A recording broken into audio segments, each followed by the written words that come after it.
All right, testing. Okay. Hello, lovelies. It is Yuki Takeda, and today for Halloween, I wanted to do something different. I'm going to read excerpts from Tara A. Devlin's Toshiden, Exploring Japanese Urban Legends. She has a whole a book series on these, and also these stories that she is translated from a Japanese forum site where it's just like a bunch of actual ghost stories that people have in real life. Anyway, today we're not reading about that. So we're reading, okay, Toshiden. I'll just start from the beginning. This one is a very well-known one. Most people probably already know this. It's Kuchisake Onna. This urban legend is about an elementary school student who was on the way home from school when a strange woman came walking towards him on the other side.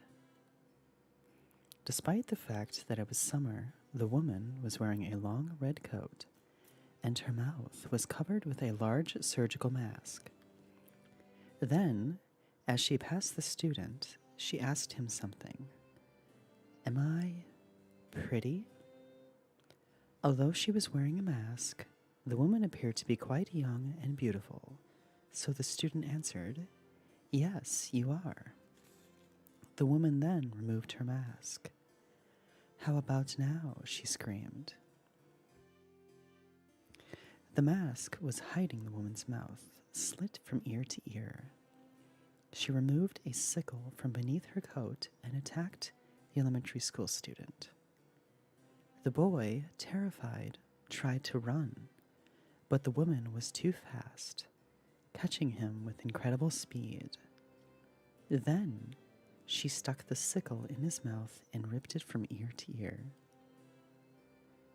I just realized there's got to be a real disconnect between me talking like this and hearing grotesque stories. About. This woman is called Kuchisake Onna, or the slit-mouth woman. Kuchi meaning mouth, sake meaning to rip or tear something, and Onna meaning woman. It's a pretty straightforward name. Kuchisake Onna is classified as a torima, meaning a random attacker or slasher. In the present day, there are several explanations as to how Kuchisake Onna came about. The general story is that she underwent plastic surgery, which failed badly and left her with her mouth torn wide open. In order to unleash her unbearable buildup of rage, she attacks elementary school students on their way home from school, one after the other. Why did she undergo surgery, though? One story says that Kuchisake Onna was the youngest of 3 sisters. Both of her sisters underwent plastic surgery to great success, but only hers was a failure and left her with her mouth torn. The surgeon that performed the operation was wearing quite a bit of pomade in his hair, which is how she especially came to hate that. But more on that later. Another story goes that there is not one, but 3 Kuchisake Onna. The oldest sister had a failed plastic surgery attempt, leaving her with her mouth torn. The middle sister had a terrible car accident, leaving her with her mouth torn. Then the youngest sister went crazy, cutting her own mouth to match her older sister's. A third version says that Kuchisake Onna carelessly cut her own mouth open, leaving the responsibility for the accident entirely in her own hands. There are also lesser-known versions where Kuchisake Onna accidentally cut herself whilst working in the garden. But in general, something happened that caused her mouth to get cut wide open, and she's not happy about it. Appearance. She's a young woman in her early 20s, around 155 centimeters tall, although in some stories she's said to be over 2 meters tall. and even though she has a mask on, she appears to be quite beautiful. She has slanted eyes and a cat-like voice. She's mostly commonly known for wearing a red coat. This red coat has a dual purpose. So it doesn't stand out when she is splattered with the blood of her victims, and so she can easily hide the sickle she attacks people with underneath it. There have been stories of her wearing a white coat, but in the majority of cases it's red. She prefers red clothes in general. She's sometimes seen wearing a red beret and even red high heels.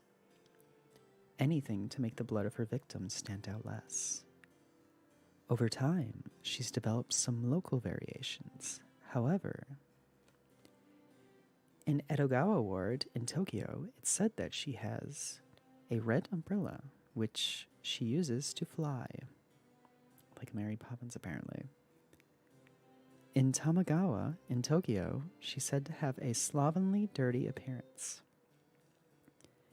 In Hachioji and Kokubunji cities in Tokyo, she's known for wearing a kimono with sunglasses. In Okayama Prefecture, she's said to carry around a comb made of Japanese boxwood. She carries with her infamous sickle to cut children's mouths with. In some versions of the story, this can be either a razor, knife, or even an axe, but she's most well known for her sickle. She's also said to be able to run incredibly fast. She can cover 100 meters in just 3 seconds. In some stories, she can run so fast, she can even overtake a police bike. Method of attack. The most common version of the story starts with Kuchisake Onna approaching a young child and asking them, "Am I pretty?" Whether they answer yes or no, it generally results in them being stabbed to death with her sickle. But like everything else, when it comes to this urban legend, that's not her only method of approach. In several versions, she's known to approach passers-by and simply eat them, or spirit them away somewhere. Another version has her asking, "Would you like to eat some yogurt?" When the passerby declines, Kuchisake Onna goes on to eat them instead. Yet another method involves her tapping on someone's shoulder. When the person turns around, she slashes their throat. The only way around this is to turn in the opposing direction to which shoulder was tapped. If she taps your left shoulder, turn right. If she taps your right shoulder, turn left. Only then can you escape. Where to find her? Kuchisake Onna is said to have a love of the number 3, perhaps because of the 3 sisters' versions of her origin. As a result, she's said to often appear places with the kanji for 3 in the place name. Mitaka City and Sangenjaya, both places in Tokyo with the word 3 in their names, are especially popular haunting grounds for Kuchisake Onna. Some stories go so far as to say her base lies in a department store in Sangenjaya. That's a name I have not heard before. But these places with the word 3 in them aren't the only places you're likely to see her. It's not uncommon to find Kuchisake Onna living beneath the stage in school gyms, or even working as the school nurse who's always hiding behind her sick mask. Outside of schools, she's known to frequent graveyards and shrines. How to deal with her? Supposing you ever run into Kuchisake Onna in some dark alley, there are surprisingly numerous ways you can escape her grasp. First of all, it's said that she doesn't like pomade, a type of greasy hair wax. If you yell, "Pomade, pomade, pomade" 3 times in succession, she will falter, and this will give you the chance you need to escape. The reason for this is because, as mentioned earlier, when she was undergoing surgery, the surgeon used quite a lot of pomade in his hair and the smell made her sick. Throwing or sprinkling actual pomade will also aid in escape, and even just writing the word on your hand and showing it to her is said to be effective. Kuchisake Onna is also said to have a fondness for beko ame, a type of hard candy. She would become engrossed at the sight of it, giving children the chance to escape.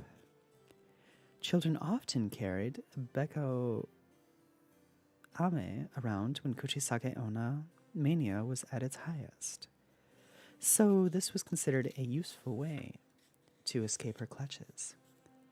Other candies included kuroame and chupa chups. I haven't heard of any of these. What that? Kuchisake Onna just really liked candy. A third way, the most commonly known way today, is to simply answer her question of, "Am I pretty?" with "so-so." This will briefly confuse her and give the victim a chance to escape. But these aren't the only ways to escape her grasp. According to author Yamaguchi Bintaro, who wrote a book on modern yokai in 2007, he poses the following as confirmed methods to escape capture. Yelling "Niniku, Niniku" over and over. Niniku is garlic, although there's no explanation given to why as to why she doesn't like garlic. Yelling "Hage, Hage." Hage means baldness, but again, no explanation is given as to why this works. Kuchisake Onna is also said to have a dislike of dogs, so writing the kanji for dog on one's hand or saying, "There's a dog coming," will give you the chance you need to escape. My own personal note, I'm wondering if you just say something in English, will that confuse her too? Does she understand English? For some unknown reason, Kuchisake Onna is unable to go past the second floor of buildings, so climbing higher than this will keep you safe. She also won't chase people who escape into record or cosmetic shops. Lastly, Kuchisake Onna won't attack people with O-type blood. A good time to go and get your blood checked out and see if you have a natural immunity. Origins. Rumors of Kuchisake Onna first began to spread throughout Japan during the spring and summer of 1979, inspiring fear in elementary school students nationwide. The rumors became so widespread that police cars were sent out on patrols in Fukushima Prefecture and Kanagawa Prefecture, and groups formed to make sure that children returned home safely, this was done in Hokkaido. She even made it to the communication logs children book. She even made it to the communication logs children took home with them from school, informing parents as to the fuss she was stirring up. Beko ame also became a problem as children brought it with them to school in order to protect themselves against her. On June 21st, 1979, oh my god, hold on. This is from like the 70s? Oh my god, I didn't realize this legend was so old. On June 21st, 1979, a 25-year-old woman living in Himeji City dressed up as Kuchisake Onna for a joke. She walked around holding a knife before eventually being arrested under the Swords and Firearms Control Law. Fair enough. Thankfully, no school kids were harmed during her brief reign of terror. In the same year, the Mainichi newspaper published a History of Showa series featuring trending words from the late 70s. They mentioned there was a popular service amongst the hostesses of Ginza, which involved covering their mouth and asking their customers, "Am I pretty?"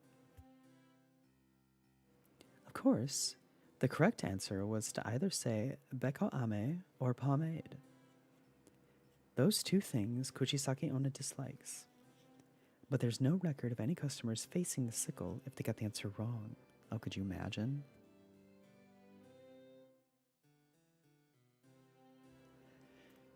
Another phrase that was created around the same time as Kuchisake Onna, a play on words used for women who liked to shoot their mouth off a lot.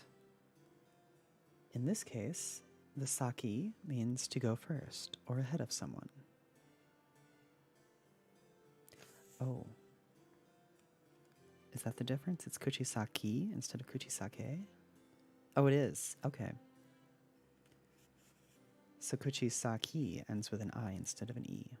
That's the difference.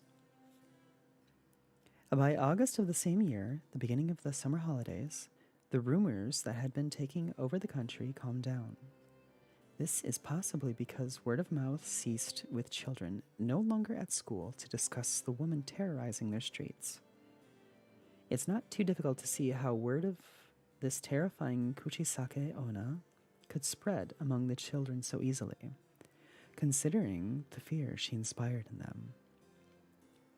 But with no internet or social media at the time, the issue died down once the children were no longer together each day to talk about it.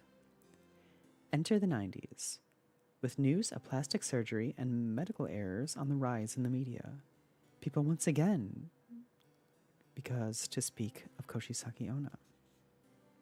There's some typos in this book. The woman who lost all reason thanks to her surgery mishap. Once again, her name was on the lips of everyone across the country.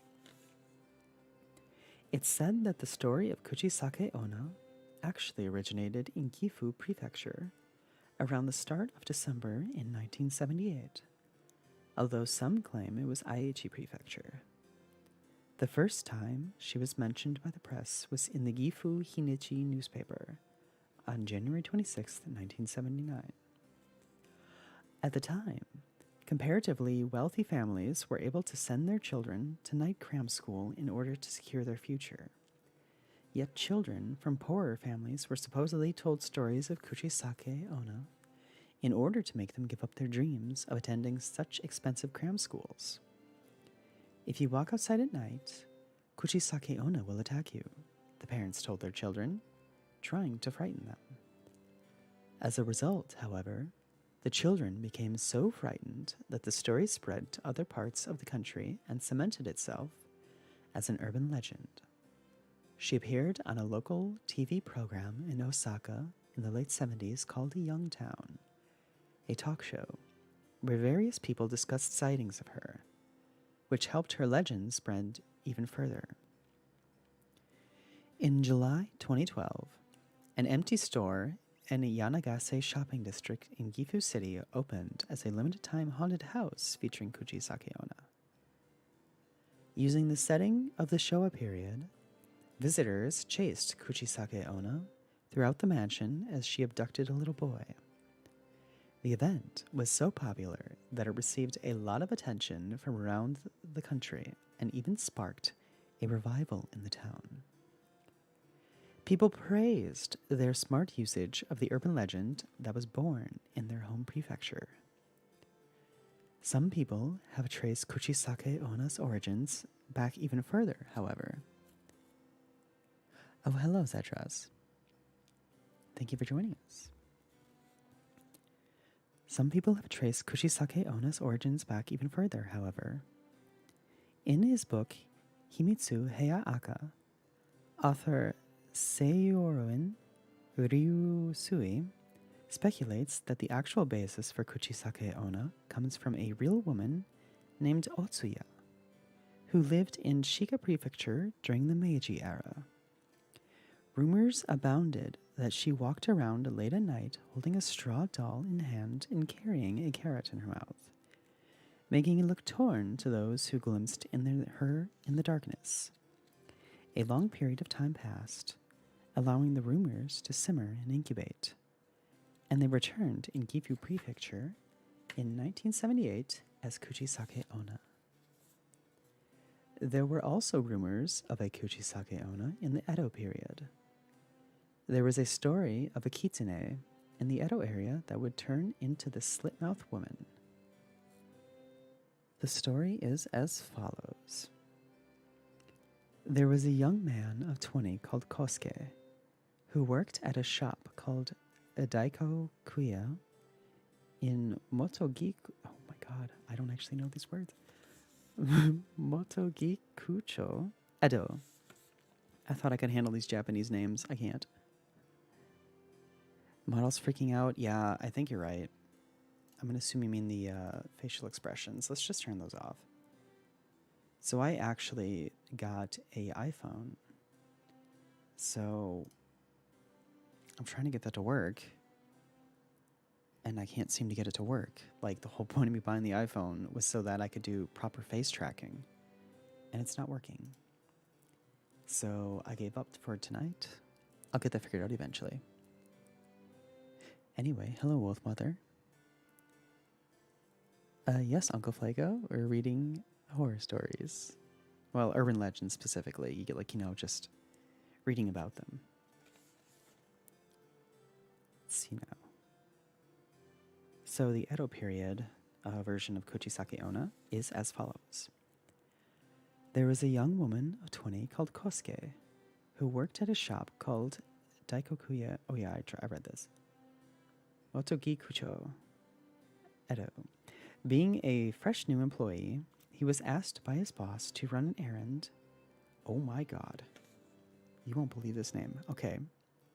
Was asked by his boss to run an errand in Okubo Yakunich. Oh, this is embarrassing. I'm going to try and read this. Okoboi Hayakunich. Okay, I give up. It's a very long name. Oh, it's present-day Shinjuku. Okay. All he had to do was deliver a letter and wait for the reply, but the reply took a considerable amount of time. And by the time he was able to return, the sun was already setting. But that wasn't all. It had started to rain as well. Kosuke pulled out his umbrella and lit a lantern, then put the letter in his pocket and hurried along the street home. With his umbrella held up against the rain, Kosuke felt a presence before him. He looked up to see a young woman, soaked and running along the street. Seeing her like that, he started running, yet realizing that she might be the daughter of an influential man. He felt compelled to call out to her. This proved to be a fatal mistake. He called out to the woman and told her, oh my god, I just realized I didn't turn off my settings. Maybe the daughter of an influential. This proved to be a fatal mistake. He called out to the woman and told her he was returning to Motogikucho. But if she would like to share his umbrella along the way, why didn't she join him? She turned around. The moment she did, Kosuke screamed and fell backwards. The woman's mouth was cut from ear to ear. Fangs jutted out, and her eyes sparkled at the sight of him. Help with pronunciations? You can try. Solid. I'm not sure you're going to help over text, though. Kosuke, worried about returning to the shop late, ended up being carried back in a litter. It was as though he had aged all at once. His teeth fell out, and his face grew old. Oh, I haven't actually heard this one. Without saying another word, he took his final breath. It was known at the time that kitsune had made the area's neighboring Okubo their habitat. That's so much better to say Okubo rather than like the full... That word was something else. Oh my god. They especially liked to turn into women on rainy days and trick-passing men. It's said that the woman with the slit mouth that Kosuke called out to that day was also a kitsune. This wasn't Kuchisake Onna's only appearance in the Edo period, however. She was also depicted in the Sayo Shigure picture book by ukiyo-e artist Hayami Shunjosai.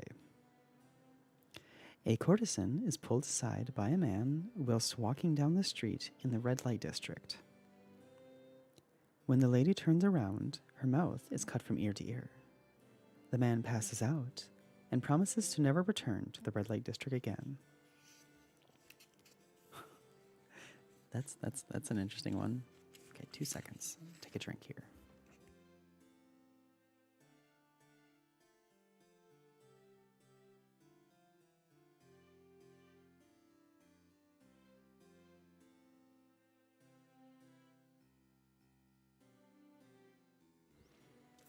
All right, we're just about done with this one. Variations. Kuchisake Onna is such a popular urban legend that she has inspired several variations. One such variation is Futakuchi Onna, the woman with 2 mouths. It's said that this woman has a large second mouth on the top of her head. If you answer yes, you're pretty, to her question, she'll pull apart the hair on her head to reveal her second mouth. Oh my. If you answer no, you're ugly, she'll proceed to eat you with that second mouth. So either way, she reveals the mouth, I guess. There is, of course, a yokai named Futakuchi Onna that first made her appearance in the... Oh lord. Hyaku Monogatari picture book of the Edo period. Oh yeah, I think I nailed that one. But this particular version is entirely unrelated to her. She's simply a variation of the modern Kuchisake Onna. There's another variation in Ehime and Fukushima prefectures called Kuchiware Onna, which translates to the broken-mouthed woman. In Ehime prefecture, she's said to ask, "Am I beautiful?" And if you don't answer, she proceeds to stab you with a knife. That's not all, however. For those who simply hear about this tale, oh, are you kidding me? I just got baited into one of those. I hate the ones where it's like, oh, you heard this, and now it's going to happen to you. Oh well. For those who simply hear about this tale, it's said that Kuchiware Onna will appear to them within 3 days, so be careful. It could be you next. I really hope it is none of you or I. In Fukushima Prefecture, she's said to ride around in a red Celica car and stops to ask, "Are my eyes pretty?" Unlike Kuchisake Onna, Kuchiware Onna likes the famous local Fukushima candy instead. It's said this version came about when a local newspaper misprinted Kuchisake Onna's name as Kuchiware, and the name stuck. The story even spread to Korea in 2004, gaining traction with a new generation of children to terrify. There, she's called the Akai Mask Onna, the red masked woman, with the red signifying blood. Another version has Kuchisake Onna working with a companion, a man in a mask. This version is said to appear in the Hachioji and Kokubunji areas of Tokyo. Media. Kuchisake Onna has appeared in countless media over the years. There are far too many to list here, so you can find them. You can head over to our English Wikipedia page for a fairly comprehensive list. Fair enough. Okay, next urban legend is one called Mary-san. I actually think it's just Mary-san, like English pronunciation. A family was getting ready to move houses when the young daughter's beloved doll, Mary, was suddenly thrown away. The girl was extremely sad and wept to her parents. "It's okay, we'll buy you a new doll," they said, and the girl unwillingly accepted. As she got used to her life in a new place, the girl eventually forgot about Mary-san. Then, one night, she got a call at home. Her parents hadn't returned yet, so she answered. "Hello? Hello, who is this?" "It's Mary-san. I'm in the rubbish." "Huh?" The phone hung up. Mary? That was the name of the doll she lost. She put it down to a prank call, but it still bothered her. Then the phone rang again. Although she thought it might be the same prank caller, it might also have been her parents. So she picked up the phone. Hello, Mum? It's Mary-san.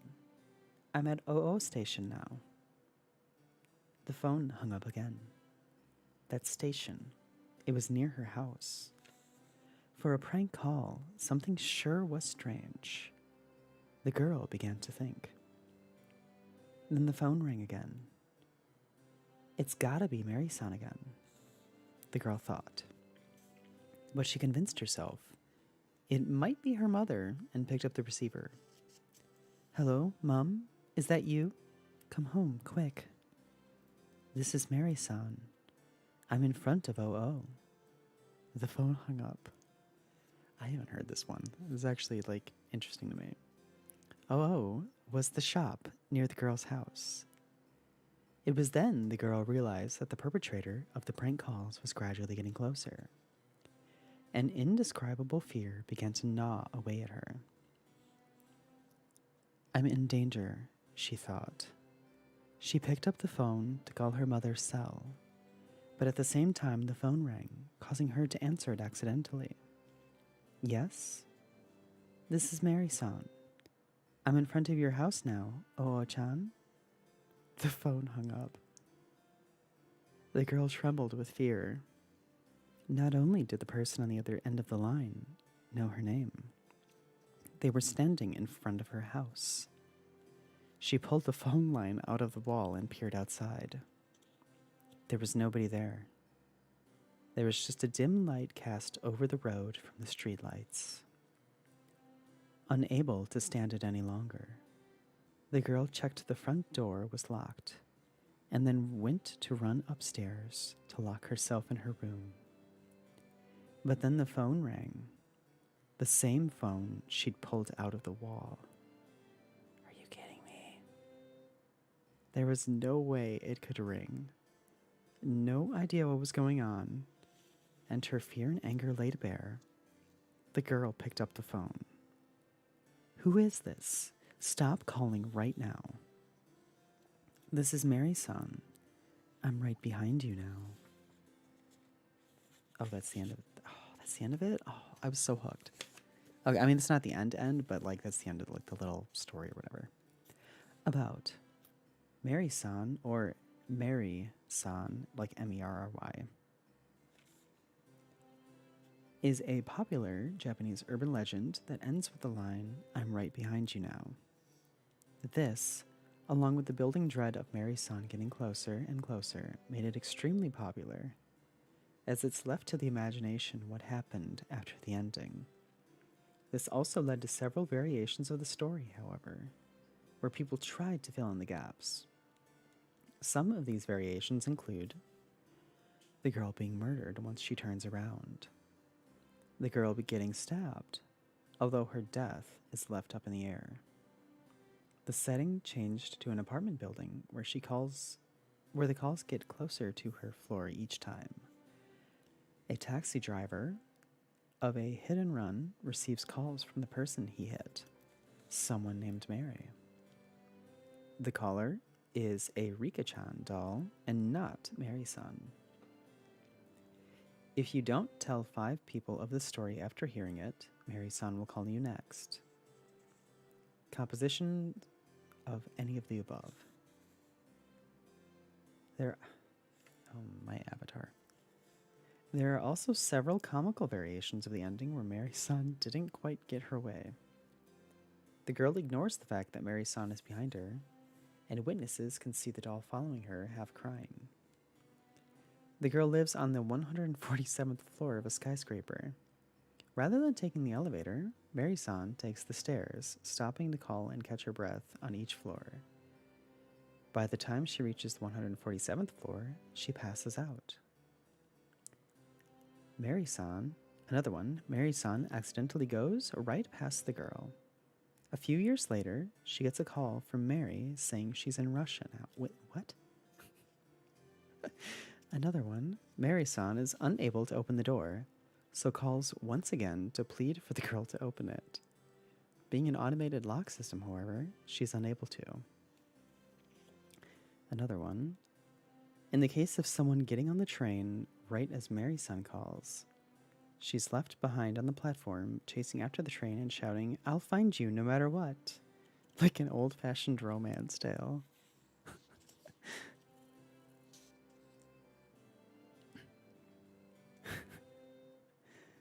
If someone is leaning against the wall or sitting in a chair against the wall when she calls, she'll plead to be let out or otherwise be crushed. Presumably, she's like behind the wall. I'm assuming, like stuck in the wall. There's a version where Mary-san takes the Osaka Railway, changing trains as she gets closer. However, due to the complex nature of the network, she gets lost and can't find her way out. There are also versions of this for the Tokyo Shinjuku subway. Another one, Mary-san gets in the wrong house, letting the girl know she is in front of her apartment, when the girl lives in a single-story house. One more. On her way to see the girl, Mary forgets what she was doing and goes sightseeing instead. I like the subway one, getting stuck in the network. There is, of course, a movie called Mary-san's Phone Call that was released in 2011, and you can find an incredible amount of artwork and fanfic on the internet today. She's one of the more popular urban legends in Japan at present. Origins. One of the first things you might be thinking after hearing this story is, why Mary? Mary isn't a Japanese name. So why is there an urban legend featuring a doll with that name when Japan already has a wealth of famous homemade dolls itself? There are even variations of the story where it is indeed a Rika-chan doll and not Mary-san. Who created the story of Mary-san's Phone Call is to this date unknown. But over the years, people have surmised that perhaps she was based on a real person. That person was Yokohama Mary. After the Second World War, Japan faced many hardships, and many people found it difficult to feed themselves. A lot of women turned to prostitution, and one of them was Yokohama Mary. She was an elderly lady who painted her face entirely white and wore frilly dresses just like a doll. Mary was often seen standing on a particular street corner in Yokohama, like a part of the local scenery. She drew widespread attention in the 80s, when the media did several reports of the strange people you could find living in Tokyo. She then disappeared in the 90s, although it later came to light that she had moved into a senior citizens' home and then passed away in 2005. A woman named Mary, who wore frilly dresses and painted her makeup to resemble a doll. Sounds familiar, doesn't it? It's not impossible to think that someone created a scary story about this woman back in the day, which spread through word of mouth and morphed into the legend of Mary-san's Phone Call today. How to deal with Mary-san. So, supposing Mary-san actually calls you, how are you supposed to deal with her? This is actually pretty simple. 1. Don't answer the phone. 2. Place your back to the wall. 3. Make sure the house is locked. 4. Even if she does peer behind you, don't turn around. 5. Before she gets behind you, get behind her.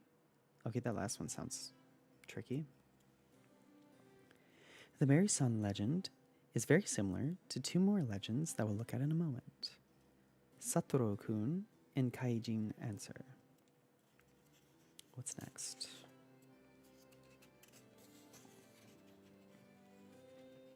Probably gonna take another drink.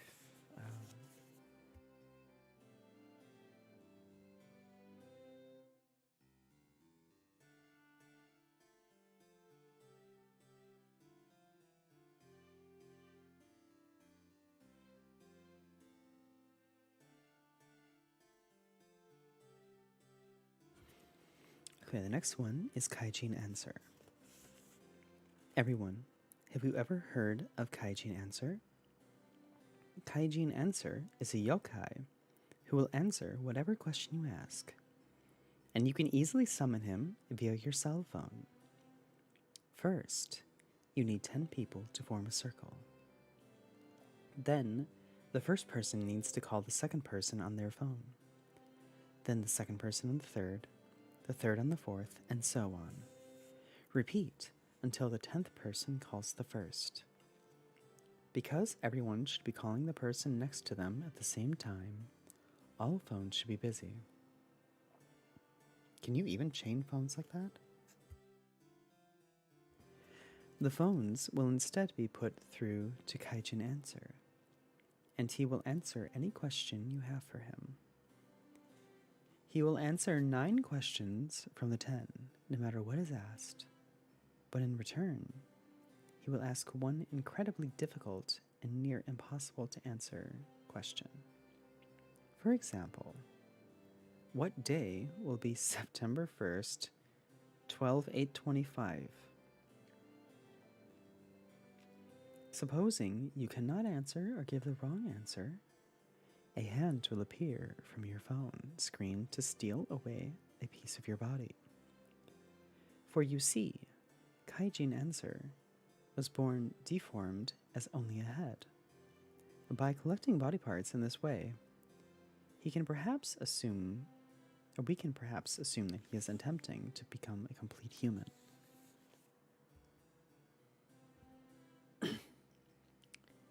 You think you know this, Benjamin? I don't know this one. Kaijin Answer was first circulated on various urban legend websites around August 10th, 2002. Before long, it became such a hot topic that it even made its way to TV, spreading the story even further as they attempted to contact Kaijin Answer in a filmed experiment. About a year later, it came to light that the story was the creation of actually one person, a webmaster by the name of Hiroshi-san, who ran a website on modern ghost stories, and did some investigating and traced the story back to an author going by the name of Kunirizu Airi-san, who detailed on their website how they created the story. It seemed this person wanted to see how stories were distributed throughout the internet and successfully crafted a story to spread throughout the most popular urban legend sites. The writing style of each story was slightly different to the last, while keeping the content mostly the same, making it seem it was posted by several people. It was even suggested that the story may have something to do with Kashima-san, riding on the coattails of another popular legend at the time. It was through this story that a lot of people realized for the first time just how easy it was to use the internet to spread false information. Before the internet, there was a limit to how far a single person could spread a story. But now, it could be done instantaneously to thousands, if not millions, of people at once. Oh, you saw it on YouTube? I guess you saw it again on YouTube. But yeah, that one was new to me. Alright, the next legend is Satoru-kun.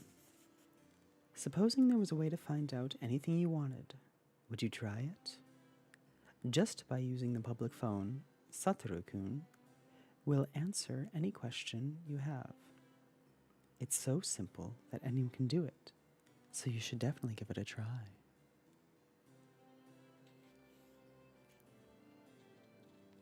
Sounds like North Korean if it was on the internet. North Korea.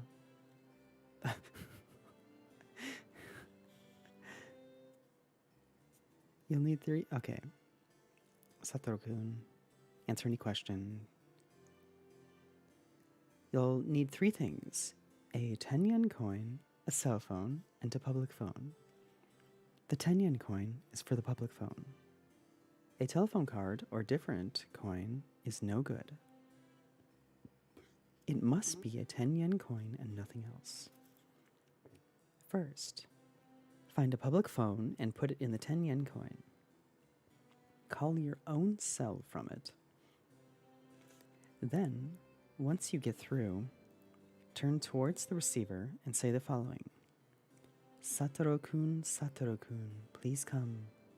Satoru-kun, if you're there, please reply. You must make sure not to mess up even a single word. Next, once you finish the chant, hang up the receiver and end the call. Turn your cell phone off as well. Once you have done this, you will receive a call from Satoru-kun within the next 24 hours. But Satoru-kun won't just call you once. He will call several times. But you won't be able to question him just yet. Instead, Satoru-kun will tell you his current location. Oh my god, that scared me. Thank you for subscribing, Benjamin.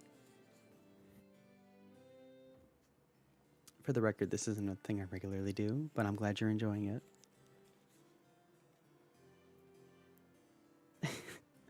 To find where I was again. His current location. For example, I'm in so-and-so elementary school. Or, I'm in such-and-such park. Each time he calls, these locations will get closer and closer until finally he calls to let you know I'm right behind you. At this point, you may ask him your question. But there is something you must be careful of. That is, you must under no circumstances turn around. If you do, or if you don't ask your question, Satoru-kun will snatch you away. It is said that you may only ask Satoru-kun a single question, but he can correctly answer anything, even from the distant future. Oh, you are the 50th? I'm up to 50 subscribers? I didn't even realize that. Oh my god. Oh, that makes me happy. About. The legend of Satoru-kun closely resembles two other popular urban legends, Kaijin Answer and Mary-san, both of which we just heard. Kaijin Answer will answer what... Okay, I don't really feel like I need to reread that. I mean, you know about those two.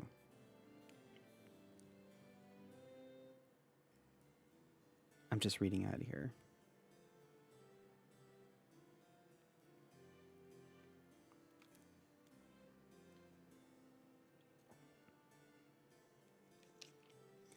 Okay, I'll cut to this part. This is one of the most notable characteristics of the Satoru-kun legend. It's thought this particular urban legend was so specifically adapted from the above two in order to spread even further and become even more widely known. Satoru-kun is said to have first appeared in 2002, around the same time as Kaijin Answer. So it's a comparatively new legend. The number of public phones has been decreasing in recent years, however, so it's becoming more and more difficult for people to try it out for themselves. Satoru-kun is also thought to be based off the game of Kokuri-san. When playing Kokuri-san, the Japanese version of the Ouija board... Oh god, there's a Japanese version of the Ouija board. I hate Ouija boards. One uses a 10 yen coin and asks a question for Kokuri-san to answer. Who is Satoru-kun? Satori-kun. I think it's a typo. Kaijin Answer is said to be a deformed yokai that was born with only a head and now going around gathering parts to build the rest of his body. Mary-san is a discarded doll. Yet Satoru-kun... Oh, wait, it was me. Okay, anyway. Yet Satoru-kun is wrapped in mystery. It is unknown if he is a yokai or spirit, or even how old he is. All we know is that the majority of people who call Satoru-kun are presumably spirited away. Did you read that one urban legend that people write a number on their wrist and then they sleep and then dream of something like the... Oh my god. No, I've never heard of that one. That sounds terrifying. Oh my god, that sounds terrifying. I mean, I'm not opposed to the idea of doing this again someday. I'm really just doing this because it's Halloween, and I thought it'd be. I've always kind of wanted to do. Like, I listen to a lot of other people like read creepypastas and stuff. I guess I always felt like if I did it, I'd be just another person doing creepypastas because there are a lot of channels that do it. But I guess I haven't really seen anyone, do it quite the way I'm doing it right now. I'm trying to do something more chill instead of like, scary. Hello, degenerate dude.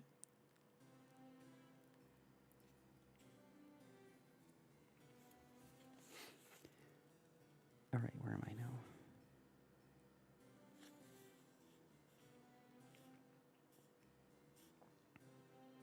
Finish up this little bit about who he is. All we know is that the majority of people who call Satoru-kun are presumably spirited away. The movie. Like many urban legends, Satoru-kun was made into a movie in 2015 called Satoru Dayo. It's me, Satoru. However, this movie only aired in theaters for a single day. April 18th, 2015. This was, of course, a marketing technique. Satoru-kun is said to show up within 24 hours, and the movie only aired for 24 hours. The film itself was supposedly filmed in only 4 days and consists of 3 shorts revolving around the Satoru-kun legend. It can now be seen on DVD for those who missed the 24-hour theater window. Alright, the next urban legend is the village where if you fall over, you die. I really want to know what this one's about. Have you ever dreamt of the village where if you fall over, you'll die? Oh, it's a dream? Okay.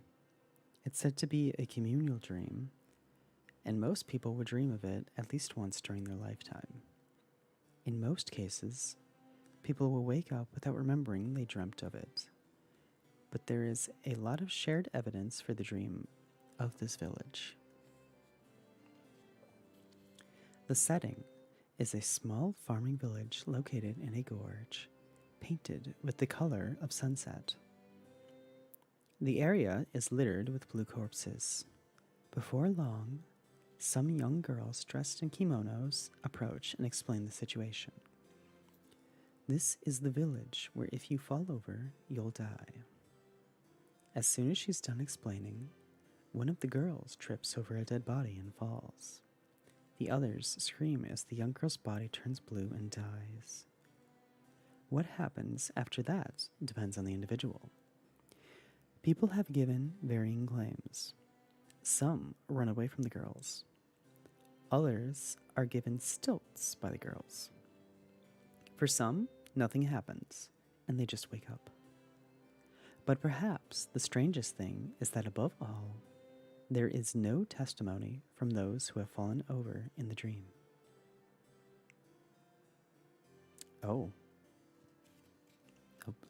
dear.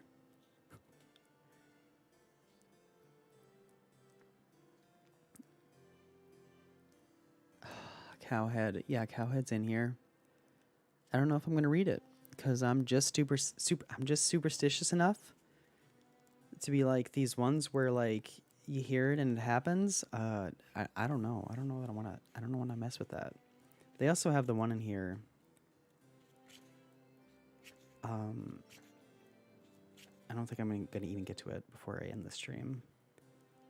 But it's oh my god, that one that's like a poem. I'm literally trying to skim pages to find it. Something's hell, Tomoki's hell or something like that. That one's in here. And Tomi knows hell. I mean, I technically could read that. Oh, it's pretty far off anyway. It's like 70 pages off from where I am right now. But that one's like if you recite the poem, you're cursed.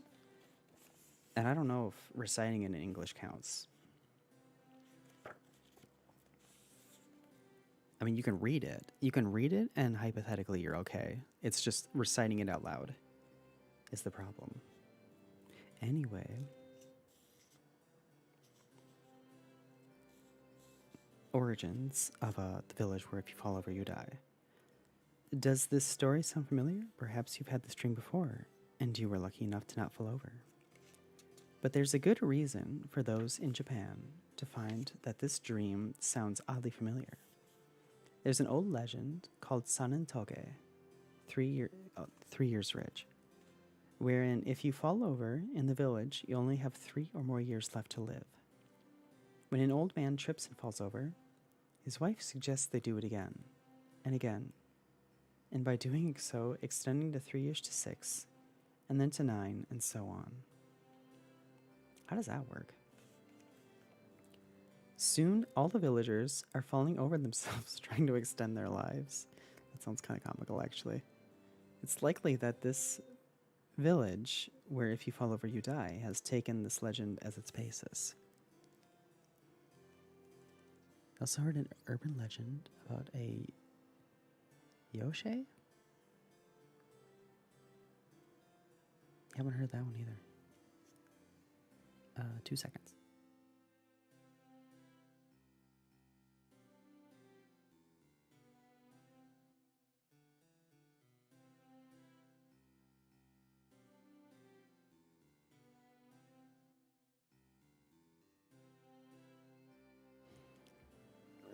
Alright, next urban legend. Different to the dream. A high school girl had a dream.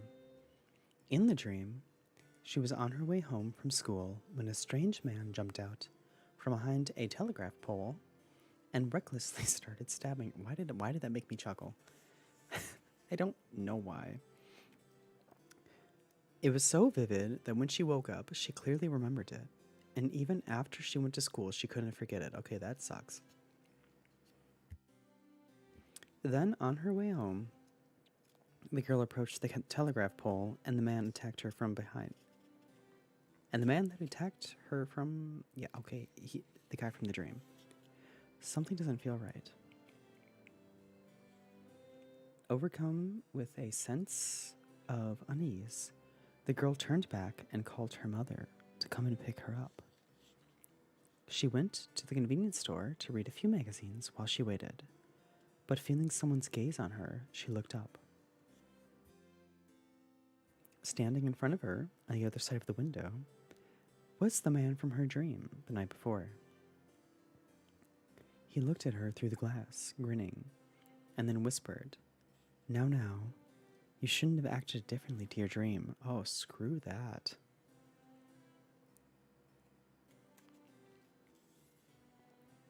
About. You can find several variations on this legend, but in general, they all have the same things in common. A girl has a dream. She does something different to avoid what happened in her dream. In the end, the man tells her not to act differently to what happened in her dream. This legend became popular because of its mixing of two genres. Most urban legends either fall into one or the other. Human monsters or supernatural monsters. This one successfully mixes both. Another version, in which the girl is older, goes as follows. It was a 20-minute walk from the nearest station to Kaneko-san's house. There was a bus stop right in front of it. However, so she always took the bus home. Okay. But recently, she'd been having nightmares. They were as follows. Due to working late, Kaneko-san missed the last bus home, forcing her to walk the rest of the way. It was raining, and the surrounding area is dark. Finally, she arrived in front of her house, but suddenly she sensed someone behind her. She turned around. She saw the man holding a sickle. He dug it into her head, and Kaneko-san died on the spot. She had the same dream for roughly 2 weeks, and then one night she really did miss the bus thanks to overtime. It was raining. She called her mother to come pick her up. Hearing about her daughter's dreams, her mother agreed to pick her up right away. They arrived home safely, and Kaneko-san was relieved. But then she felt someone's presence again and turned around. It was the man from her dream, standing there holding a sickle. This wasn't how the dream went down, he said. A version of the story appeared in fortune teller Moira Yuki's book, My Ghostly Experience, a collection of people's ghost stories released in 1993. In it, she claims that in reality the story was not a dream, but an out-of-body experience, and the girl was actually wandering around in another dimension. When she woke up and had another similar experience without realizing it, she thus accepted it as a real experience. Furthermore, the man was in reality an evil spirit that she had dragged over from the other dimension. Oh, I don't like that either.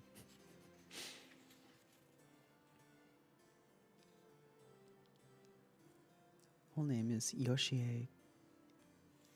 Oh god, I'm trying to read. Yoshie Kimura.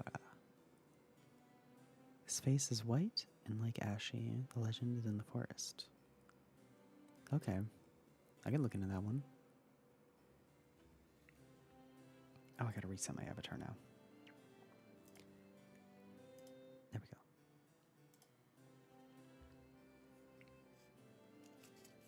What's the next one? What time is it? When am I even quitting? When did I start? Probably like another 45 minutes. Alright, the next one is the photocopier that shows your face of death. I can only imagine how this one goes down. There are rumors of a photocopier in a certain convenience store. When you copy a photo... Oh my god, my avatar. What are you doing? I'm trying to get this thing to chill out. Okay. There are rumors of a photocopier in a certain convenience store. When you copy a photo of your own face, it will print out a version that shows your face just before your time of death. One day, a young man heard about the rumors, and checking to see that no one was around, copied a picture of his own face. When the picture came out, there was nothing different. It was exactly the same. Let me guess. He says, so it was all just a lie. I bet it was not a lie. Then he left the store, laughing, and was hit by an out-of-control car. Yup. The man died instantly. The photocopier really did show his face right before the moment of death. That's... oh my god. About. This is a pretty famous joke urban legend. You'll find a lot of stories in Japanese horror that revolve around taking or showing a photo of someone's face just before their moment of death. This is called shinigao, which literally means death face, or the face of a dead person. A quick search on Google will pull up thousands of results. I do not want to see people's dead faces. Results for scary... oh, stories. Okay, not like... I was thinking Google Images. Oh my god.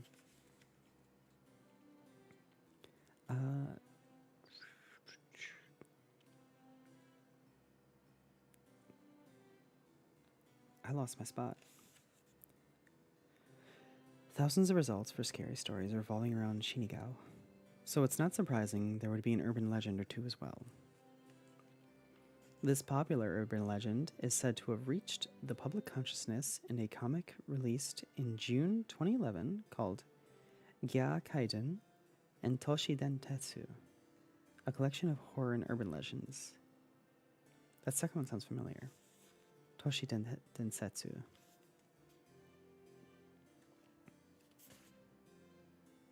Oh, because we're reading a book called Toshiden. That's why that's familiar. Never mind. The author is credited as Oration from Tokushima Prefecture. The original was a little longer and more detailed, however. It was as follows. Way out in the middle of nowhere, in a town so small, it didn't even have a single chain store. An old liquor shop was remodeled into a tiny convenience store. Inside that convenience store was an old, run-down, black and white photocopier. an old photocopier that had a weird rumor surrounding it. If you copied a photo of your own face, you would print out a photo showing your face at the moment of your death. However, being that the rumors of the photocopier were related to one's death, no one was brave enough to try it out. But then one person, my friend H, said, "That story is full of crap. I'll show you," and set out to try it by himself. He took a photo from home and went straight to the photocopier. Gone, gone, gone, the machine rattled as it printed out the copy. And then it came out. It was perhaps expecting to see himself looking old, or in pain at the moment of his death, but it wasn't like that at all. It was exactly the same as the photo he put into copy. It was H's face. "I knew it was all a lie," H said, and as he went to step away from the photocopier, a car plowed into the convenience store. The shop was destroyed and H died instantly. His expression after he died showed neither fear nor tears, as it happened so fast that he looked exactly like he always did. When I heard about this at his funeral, I asked them to show me the photo. The photocopier really did show his face right after the moment of his death. Alright, I'll see what you wrote here. Yoshie Kimura was alive at the age of 20, and in 2007 she went missing, and her classmate Asuna Yota asked her to explore the forest. And then she got beaten by a pipe until her face got split in half. Well, that sucks. I'm glad that's not me. Not me, no way, no how. Oh my god, why every time I turn left again? Probably because the camera's offset. It's not like directly pointing at me. I mean, it is, but not head on. Alright, the next one. Teke Teke. Part 1. Actually, you know what? Give me like 1 minute. I'm actually going to be right back. I'm going to use the restroom.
Okay, I'm back. So anyway, Teke Teke, Part 1.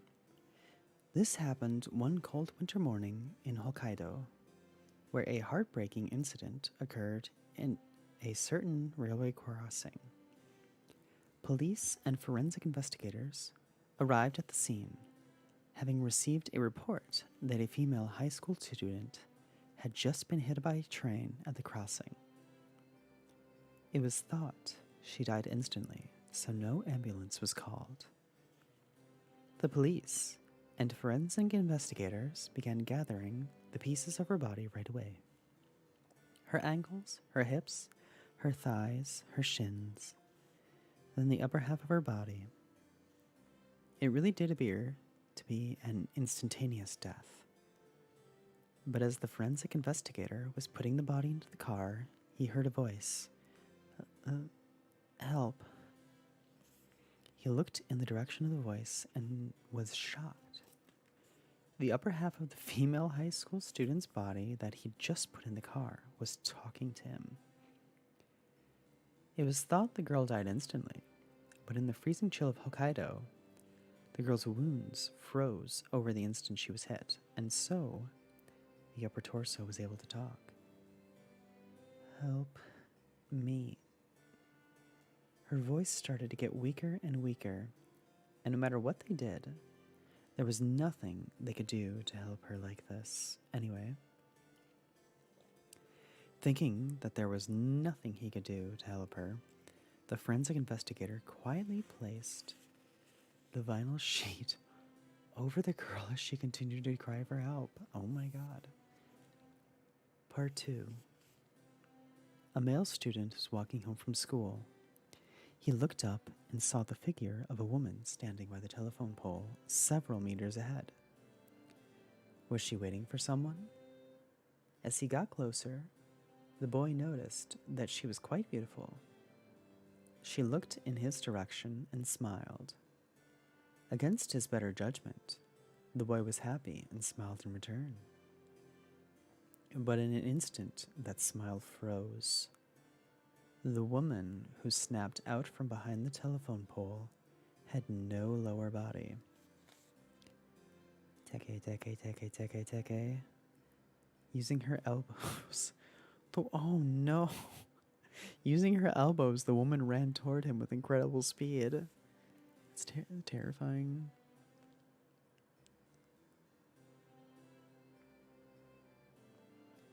I mental the child because I got scared over some images of Japanese urban legend faces. But I found another one called Holiday Ningen, I think.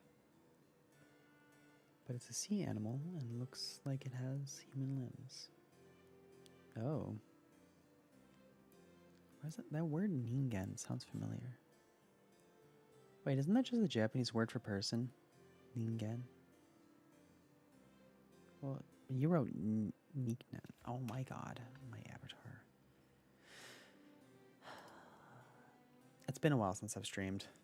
It's like I come back and like stuff just doesn't work right.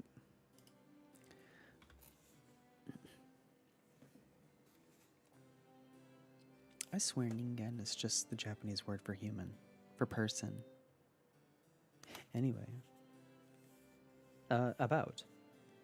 Teke is up there with Kuchisake Onna and Hanako of the Toilet as one of the most famous Japanese urban legends. And there are about as many variations to her story as there are people in Japan. It's also interesting because there's no one single story that acts as a full legend, like Kuchisake Onna or Mary-san. Teke's story is pieced together by several different stories, all of which tell different parts of her tale. It's not known exactly how the legend of Teke came about, but some have surmised that she's a mashup of Kashima-san and others, such as Kuchisake Onna, then set at Hokkaido Railway crossing. The first part of Teke's story is considered to be her origin story. This is how Teke came to be. She was a high school girl from Hokkaido who was hit by a train at a railway crossing and cut in half. Only she didn't die, thanks to the freezing cold, which sealed her wounds and allowed her to continue living in horrific pain for quite some time after. She then ignored the forensic investigator She's then ignored by the forensic investigator, who thinks there's nothing he can do for her, allowing the audience to build some sympathy for her plight. Even though realistically, yeah, there probably was nothing he could do for her. It's like half a body. What are you going to do? The next time we see Teke Teke is where her ghostly legend comes into play. Here, she's revealed as a ghost, or yokai, depending on who you talk to, that's missing the lower half of her body, and she chases after people on her elbows, which creates the Teke Teke. I hate that so much. I don't want to think of what that sounds like. Ugh. This telephone pole version is just one of many. Other versions exist where she appears above a window frame, and she's often seen carrying a sickle. The window version goes as follows. Akun forgot something at the hospital, so he returned to the empty classroom after everyone had gone home. Finding what he was looking for, Akun was relieved, but when he looked up at the window, he saw a woman looking at him, resting on both her elbows. Akun was fascinated by her, and the woman put both her hands on the window frame and pushed herself forward. At that moment, Akun froze. The woman was only an upper torso. She had no lower body. She took aim at Akun and propelled herself towards him on her elbows with incredible speed.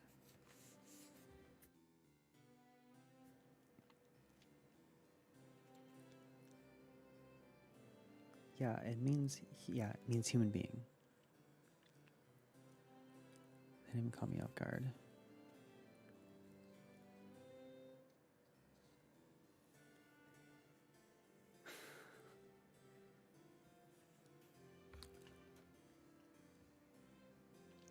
Why do you do this? Why are you like this?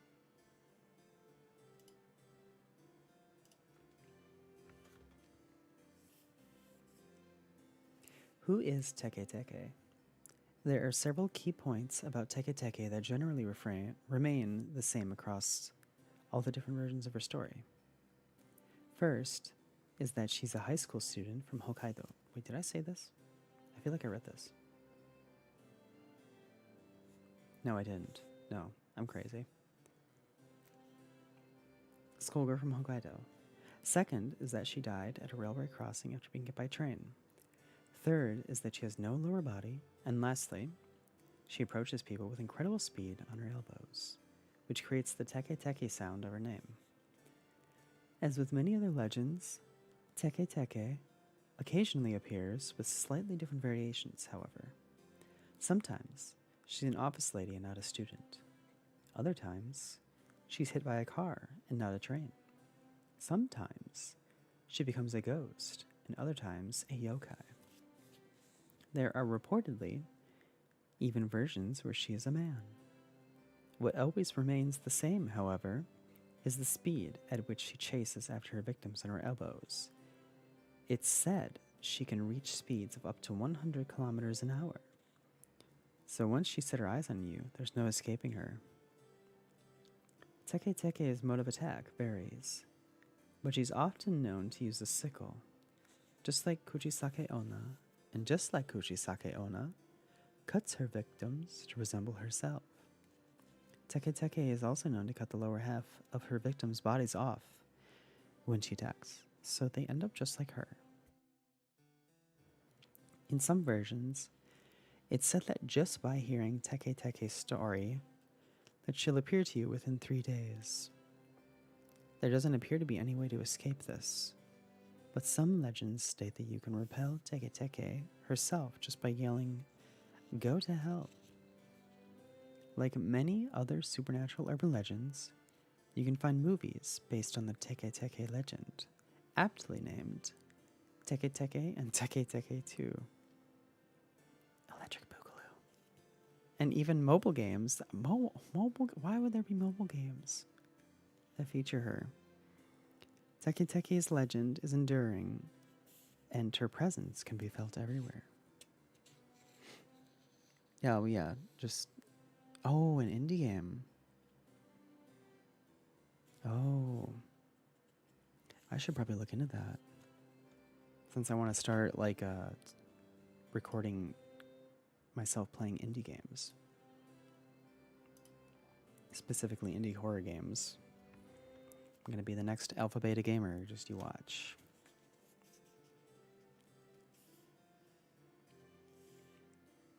Oh, next legend. Hikiko-san. A young elementary student was walking home one rainy day when he saw a woman cross his path, dragging something. He concentrated his attention on her and saw she was rather tall, had long hair, and wearing tattered white clothes and was dragging a doll behind her. Yet as the boy looked closer, he realized that what he thought was a doll was another child around the same age as him. He let out a scream and the woman stopped, turning to look at him. The boy ran away as fast as he could. After school the next day, the boy told his friends what happened as it continued to rain. His friends laughed, but then the boy pointed to the schoolyard and said it was her. As everyone looked outside, they saw the woman standing there, and they ran out of the room. They tried to escape the school, but stopped as they reached the shoe racks. The woman was already standing there, inside the school. She was tall, had long hair, and was wearing tattered white clothes. She was considerably taller than the shoe racks. The children panicked, running back the way they came, hiding wherever they could find. In the cleaning closet, in the toilet, under the desks, abnormally fast footsteps approached, then faded into the distance. The children sat frozen, their hands covering their mouths so as not to make a sound. A short while later, one of the children sensed she was gone and set out to find the others. Looking over those he found, he realized the boy who first saw the strange lady was gone. Then another child spoke up. I saw her. That woman ran off with him, dragging him with incredible speed. About. The earliest recorded appearance of Hikiko-san on the internet is from July 2001. Her full name is Mori Hikiko. The kanji used in her first name represents a queen, princess, and child. There's a hidden pun in her name that English speakers are unlikely to pick up right away. But by reading her name in the traditional Western way, you end up with Hikikomori. Hikikomori is a term in Japanese for a school social shut-in who refuses to leave their home. I thought that word sounded familiar. Much like Hikiko in the legend, Hikiko is also another word for Jinrikisha puller, which plays into the dragging part of the legend. She's a ghost that attacks children and is often described as rather tall with long black hair, and in life, she was considered a well-behaved, cute young woman. So, how did she end up to be an urban legend? According to some, Hikiko-san was well-loved and often praised by her teachers at school. She was studious, listened well in class, and excelled on her tests. This led to jealousy, and as a result, the other students started to bully her. They didn't like how self-important her name seemed either.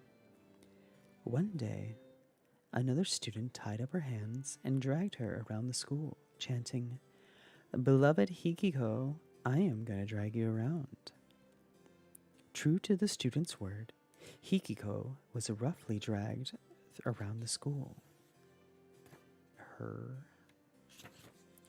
body becoming battered and bruised, and her face sustaining horrific injuries. After this, Hikiko-san started to avoid school, locking herself up in her room. Yet she also suffered abuse at home, as both her parents beat and dragged her in her own house. Yet she continued to refuse to go to school, and hid herself away from the world. Hikiko-san loved rainy days. However, and whenever the ugly frogs showed their faces on rainy days, she compared them to her own. Forever disfigured from the bullying she'd undergone, and was able to feel slightly better about herself. It's interesting to note that about this particular legend that there is no link from her origin story to how she became a vengeful ghost. There's never any mention of how Hikiko-san died. Did she commit suicide? Was she murdered? Did she die of malnutrition, neglect, or abuse? It's never once mentioned, but at some point she became a vengeful ghost with a taste for dragging children. Method of attack. Hikiko-san is said to only appear on rainy days. Because children have their umbrellas up to keep the rain out, it makes them less likely to see her disfigured face, which puts her at ease. But those children that do not see her on rainy days become her next targets. Or that do see her are her next targets. And she will drag them around like she was in life. The legend states that the boy initially thinks Hikiko-san is dragging around a doll, but soon realizes that it's another child. Hikiko-san will continue to drag the body of her victim until she finds a new one, leaving them in a considerably disfigured state, and thus easy to mistake for a doll, until such time. How to deal with her? There are a few ways to escape Hikiko-san's grasp, although not all of them are easy. First of all, she won't attack anyone who has the same name as her, nor will she attack children who are being bullied. This is because Hikiko-san has been there herself, and does not wish to inflict the same pain on others who already understand her suffering. But if your name is not Hikiko, and you haven't been bullied, what should you do? Hikiko-san experienced a lot of trauma when she was dragged around the school by bullies. By yelling, "I'm gonna drag you," you can make that trauma fresh in her mind and use the chance to escape. Hikiko-san also can't stand the sight of her own disfigured face. So if you show her face in a reflection in the mirror, you can escape.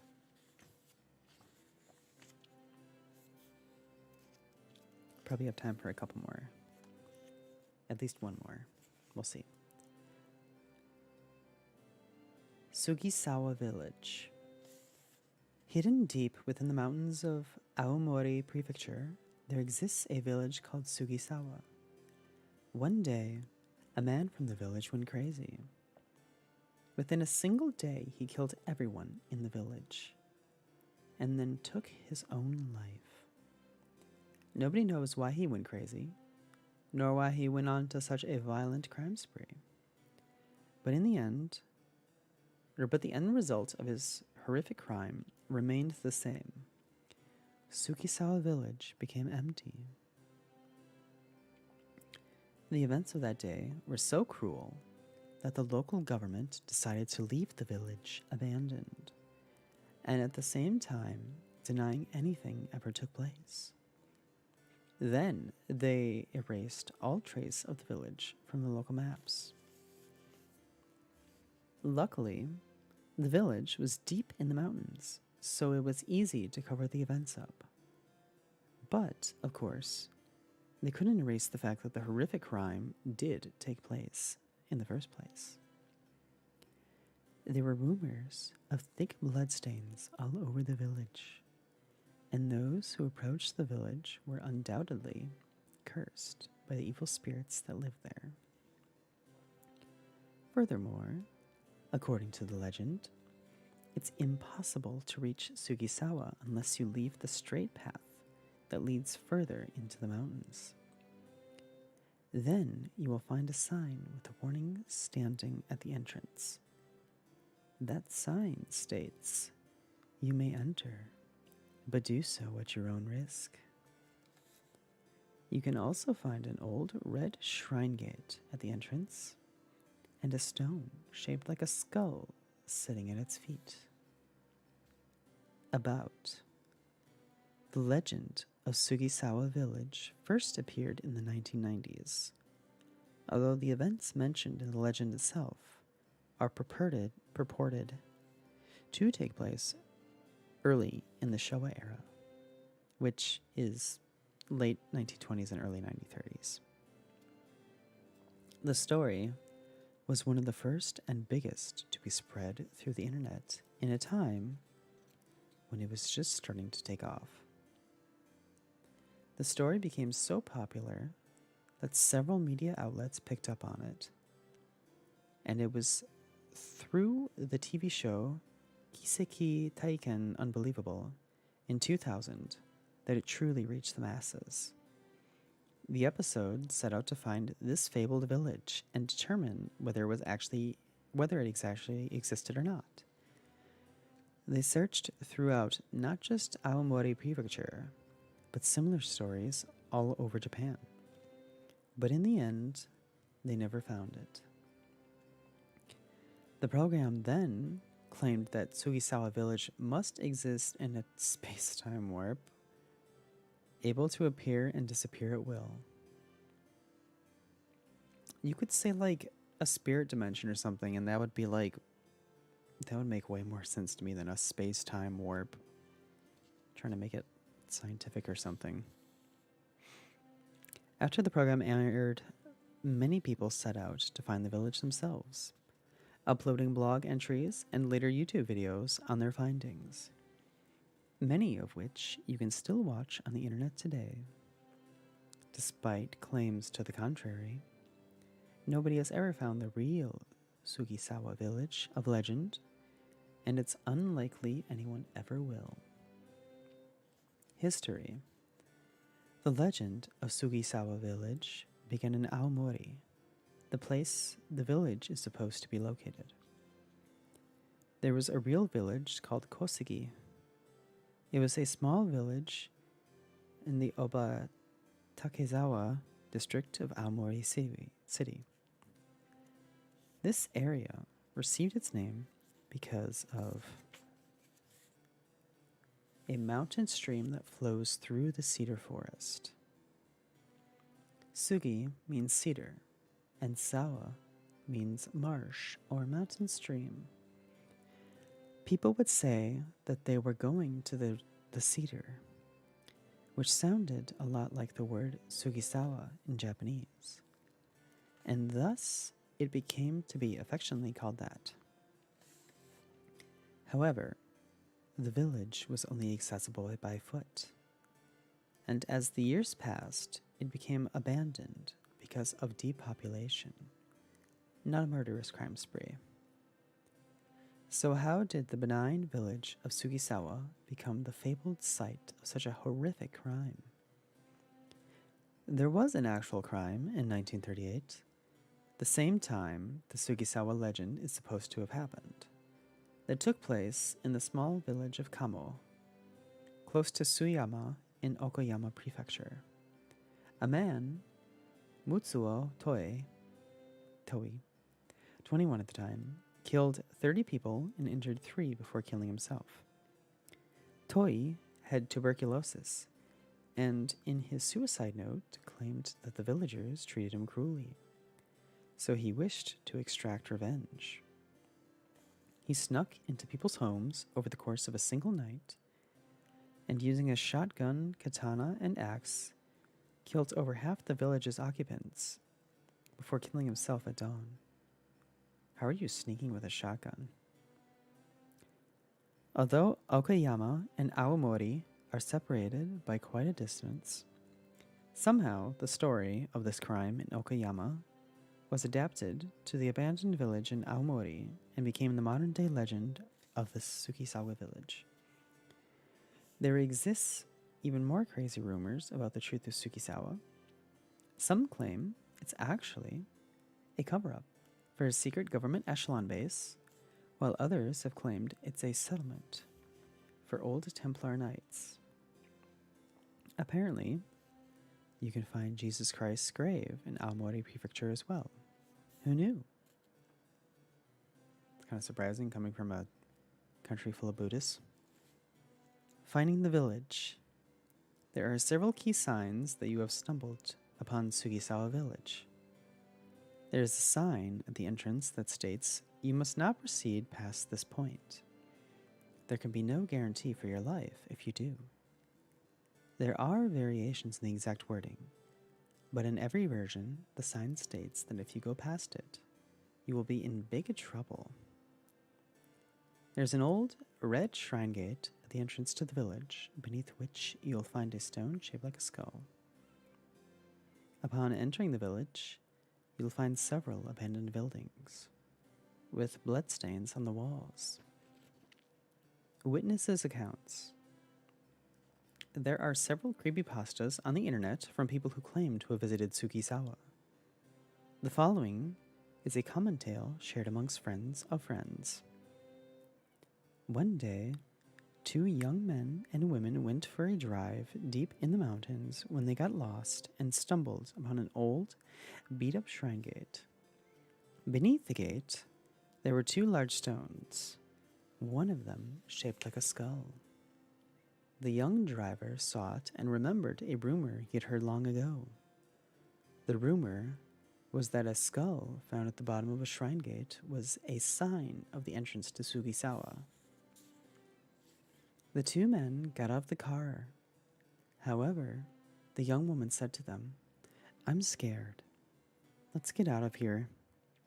They decided to search the village, however, and all went in together. About 100 meters after passing under the shrine gate, they suddenly found a large open area before them with 4 old abandoned buildings. The 3 of them stepped inside one of the buildings, and inside they found a large amount of dried blood on the walls. The 2 men felt a shiver run up their spines, and the woman suddenly cried out, "Hey, there's something strange about this place. I can feel a presence." The 3 of them fled the building in surprise, and as they did, they felt like they were being surrounded by a large number of people. The 3 of them ran for the car. However, something was wrong. No matter how much they ran, they couldn't seem to reach the car. The open space to the car should have only been 100 meters, and it was a straight path, so there's no way they could have gotten lost. Even so, as the 3 of them kept running and running, they couldn't escape from Sugisawa. Unawares, the woman suddenly found herself separated from the 2 men. And as she kept running for what felt like forever, she somehow finally found herself back at the car. Thankfully, the keys were still in the ignition. She climbed into the driver's seat to go and get help and turned the key to start the car. However, no matter how much she turned the key, the car refused to start. On the verge of tears, she kept turning the key over and over, trying to get the car to go. Then, dun dun dun, a large sound suddenly reverberated from the windscreen. She looked and noticed the windscreen was covered in bloody red handprints. Oh my god. No, not just the windscreen. Countless bloody red handprints appeared on all the windows as though they were all being beat upon at the same time. Oh my god, I'm imagining this. The woman crouched down in fear, and before long she fainted. The next morning, one of the locals, out for a morning walk, stumbled upon the bloody car and the dumbfounded young woman inside. Her hair had turned white from fear overnight. She was taken to the hospital, where she explained her terrifying experience. Afterwards, she disappeared from and was never seen again. Her 2 male friends were also never found. The following is a tale from someone calling themselves Matsu-san. This is the story someone who went to Sugisawa village told me. They were driving up the mountain when they finally found a gravel road, and they could pass through when they found a sign. They ignored it and kept going before they realized they'd arrived at Sugisawa village. The place apparently stank of garbage. There were a few wooden buildings and a lot of rubbish lying around. This person felt someone watching them, though, and feeling creeped out, they left. A few days later, a friend who was with the person at the time died. And the following is from Keiko-san in Saitama. I went to Aomori Prefecture to go mountain climbing. About 2 hours into climbing, the area was wrapped in fog, and I couldn't see well. I made my way slowly up the mountain so I didn't fall, and there were several villages along the way. Then, it was like there was this village smack bang in the middle of the jungle. It was dark, so I pulled out my torch and approached it. There were 6 buildings in total, and I went from house to house, checking each one. There was no sign that anybody lived there. All I saw were 2 cats. While I was walking around, I sensed somebody approaching me. Yet when I looked around, nobody was there. It was incredibly strange. There were houses further back in the village as well, but I was too scared to go and look at them. About 20 minutes later, I noticed a man standing behind me. He was wearing a straw hat and had pale skin and blue eyes. I said hello, but he said nothing in reply. I paid him no attention and kept walking. But then he suddenly screamed and ran at me. I ran and finally reached the sign that stated I was back on the mountain climbing path. That was the first time I'd ever been so scared. I still don't know what that guy was doing there now. I told people about what happened there, but nobody believes me. The following message was posted by someone claiming to be a police officer in Aomori. Sugisawa village exists. It's close to Aomori Airport, but you must never go looking for it. And please don't enter it half-cocked, because if you do, you'll never come back. Media. There have been several documentaries and even a movie made about Sugisawa village over the years. It's featured in several manga, multiple TV shows, and you can even play a game on your mobile phone. Oh my god, another mobile game, where you try to escape from the village. You can find a full list of all these at the Japanese Wikipedia site. Okay, it's been not quite 2 hours, pretty much 2 hours. I should wind down for bed. I have to work in the morning. So, thank you for joining me today. I was actually kind of glad to do this. This has been one of those things in the back of my mind that I've kind of wanted to do. Anyway, so we just read from Toshiden, Exploring Japanese Urban Legends, Volume 1, and the writer's name is Tara A. Devlin. I actually listened to I pretty much binge her Spotify podcast. She also has a YouTube channel, Tara A. Devlin. On Spotify, you look for this image, Koabana. If you search Koabana, you'll find her there. She has a lot of neat stories that she translates from the Japanese forums. Anyway, thank you for joining me today. I've been away a bit, but I'm going to start uploading videos. I'm not going to do so much streaming. I'm just going to upload videos of just like shorter indie games, because that's an easier thing to do with my time, the free time that I have available to me. Stay tuned for that on my YouTube channel, and I will see you lovelies later. Jenny.